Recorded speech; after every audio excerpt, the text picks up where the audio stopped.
तर गोंदिया जिल्ह्यामध्ये सुद्धा अवकाळी पावसानं हजेरी लावली आहे। ढगांच्या गडगडाटासह जोरदार पावसानं हजेरी लावली। काढणीला आलेल्या शेती पिकांना यामुळे मोठा फटका बसलाय।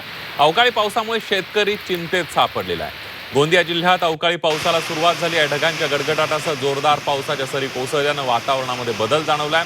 मात्र या अवकाळी पावसामुळे शेतकऱ्यांमध्ये चिंतेचं वातावरण निर्माण झालंय। सध्या चणा, वाटाणा आणि लाखोरी गहू ही पिकं काढणीच्या टप्प्यावर आली आहेत। अनेक शेतकऱ्यांनी कापणीची तयारी सुरू केली होती, मात्र अवकाळी पावसामुळे पिकांचं नुकसान होण्याची शक्यता व्यक्त केली जाते आहे। ओलाव्यामुळे धानाच्या गुणवत्तेवर परिणाम होऊ शकतो, तसंच उत्पादन घटण्याची भीती आणि त्यामुळे आधीच आर्थिक संकटामध्ये सापडलेला शेतकरी पुन्हा एकदा अवकाळी पावसाच्या संकटात सापडलाय।